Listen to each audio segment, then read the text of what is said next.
Je vous laisse vous présenter juste pour que je puisse régler le micro. D'accord, donc moi je suis Laurent Servière, le directeur de l'UNA Haute-Loire.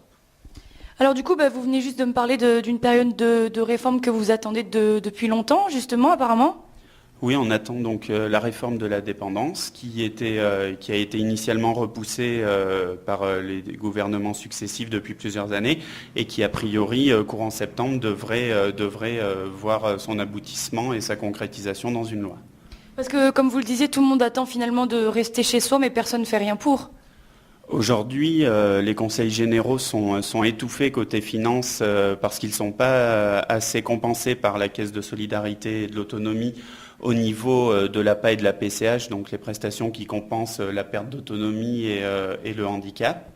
Et du coup, c'est vrai que nous, on attend cette loi qui, normalement, devrait leur assurer des finances pérennes et donc, in fine, permettre à nos associations d'assurer le maintien à domicile dans de bonnes conditions. Justement, quelles sont ces conditions? Comment vous faites pour maintenir cette indépendance chez les gens sans trop non plus empiéter sur leur vie, finalement? Au départ, il faut savoir qu'avant qu'une personne âgée soit prise en charge par nos services, ou une personne en situation de handicap, il y a une évaluation de ses conditions de vie et de son environnement qui est fait par un travailleur social. Et ensuite, nous, on réalise, à partir du plan d'aide qui est établi, une deuxième évaluation à son domicile qui permet à la fois de confronter le travail fait par le travailleur social et ce que peuvent faire nos intervenants au domicile. Quels sont vos services? Quels sont les services que vous proposez? Donc aujourd'hui, on intervient aussi bien sur la garde d'enfants, sur des prestations qu'on qualifie de confort, c'est-à-dire du ménage pour les publics actifs. Et aussi, donc, on a une spécialité puisque depuis 60 ans, on intervient sur les publics fragiles. Donc on les aide quotidiennement à la fois à réaliser certains actes de la vie, les aider à la toilette, à s'habiller, à préparer les repas, à prendre les repas. Et nos intervenants s'adaptent en fonction de la dépendance de la personne chez qui elles vont. On va se focaliser sur les seniors ou les personnes en situation de handicap. Il y a 80% des seniors, j'ai lu ça, qui préféreraient rester chez eux. Plus que des auxiliaires d'aide, c'est vraiment des auxiliaires de vie et qui aident à contrer la solitude aussi, peut-être.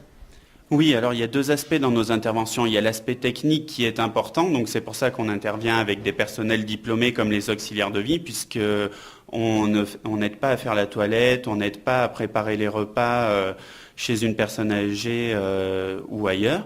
Donc nos intervenants sont formés pour faire cela. Et surtout, l'objectif, il n'est pas de laisser les gens dans leur dépendance. Il est pour ceux qui le peuvent de reprendre de l'autonomie suite à un accident de la vie, une fracture, quelque chose comme ça. Et pour les gens pour qui la situation est irréversible, de maintenir quand même un niveau d'autonomie en leur faisant faire les choses avec nous. Ceux qui ont eu un accident de la vie, ça leur arrive de dire stop, c'est bon, j'ai plus besoin de vous, par exemple?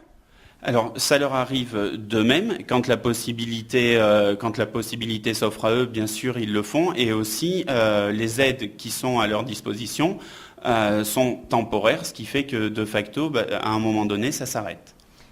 Quelle formation faut-il avoir pour être un auxiliaire de vie? Alors, on a trois catégories de personnel. Les aides à domicile, donc, qui interviennent sur les prestations plus de ménage, d'aide à la préparation de repas. Donc là, c'est des gens à qui on dispense des formations que l'on co-construit avec des organismes plus sur l'approche de la personne âgée, comment l'aider à faire et pas le faire à sa place. Et pour les employés à domicile et les auxiliaires de vie, qui sont donc des personnes diplômées qui suivent un cursus spécifique, là, il y a à la fois l'aspect technique de l'intervention à domicile, mais il y a tout l'aspect humain avec des spécialisations sur, par exemple, la maladie d'Alzheimer, sur les gens atteints de diabète. On forme nos équipes sur toutes les différentes pathologies pour qu'elles soient au maximum flexibles et au plus proche du besoin des personnes chez qui on intervient. La maladie d'Alzheimer, par exemple, comment on l'aborde? Alors, elles ont des modules spécifiques pour éviter d'être déstabilisées parce que la principale difficulté, c'est que les intervenants à domicile peuvent être déstabilisés de se retrouver dans des situations où elles ont à répéter plusieurs fois la même chose. Et aussi, en fonction des différents niveaux d'atteinte de la personne, on doit pas faire la même intervention à domicile. C'est-à-dire que au départ, on peut avoir des petites activités pour stimuler la personne, après des aides mémotechniques, et enfin, ça peut être de faire à la place d'eux quand la personne a des difficultés à ce niveau-là. Est-ce que vous avez des personnes que vous aidez, dont vous intervenez chez eux, qui vous font remonter des avis, des témoignages? On a effectivement, tous les ans, on sonde l'ensemble de nos clients pour savoir, pour à la fois mesurer le niveau de qualité de service qu'ils perçoivent de la part des associations membres de l'UNA. Et on a aussi, au fil de l'eau, quand les gens sont insatisfaits, mais aussi satisfaits, on reçoit leurs témoignages et on les trace dans le cadre de notre suivi qualité. Donc on les transmet aux intervenants concernés et on les partage dans l'équipe pour aussi valoriser ce métier qui est parfois mal reconnu, mais qui est essentiel pour les gens chez qui on va. Est-ce qu'il y a une frontière entre l'auxiliaire de vie et l'ami? Parce que, par exemple, si quelqu'un vient tous les jours, forcément, il y a des liens qui se créent. Est-ce qu'il faut prendre des distances, avoir un certain recul? Alors ça, c'est la particularité du métier. C'est une vraie difficulté pour les intervenants de trouver l'équilibre entre je donne de ma personne, je donne un certain nombre d'informations quand j'interviens parce que la relation, elle est avant tout humaine, mais je rentre pas non plus dans une relation d'amitié parce qu'après, ça charge émotionnellement et il est évident qu'au départ de la personne, ça peut être compliqué à vivre. Bien sûr, c'est pas une frontière étanche. Comme on est dans les relations humaines, il n'y a pas de vérité absolue. Et nous, on est là pour aider les équipes, donc à la fois en régulièrement leur dispensant des formations sur les limites de l'intervention et aussi en mettant à leur disposition, quand elles ont besoin, suite à une épreuve, un soutien psychologique pour évacuer ces situations difficiles. Les limites, justement, à ne pas dépasser, c'est quoi, par exemple? Les limites, par exemple, c'est quand on parle de sa famille, on parle de ses petits-enfants, on parle de choses comme ça, des activités, ainsi de suite, mais sans jamais rentrer forcément dans des discussions de fond.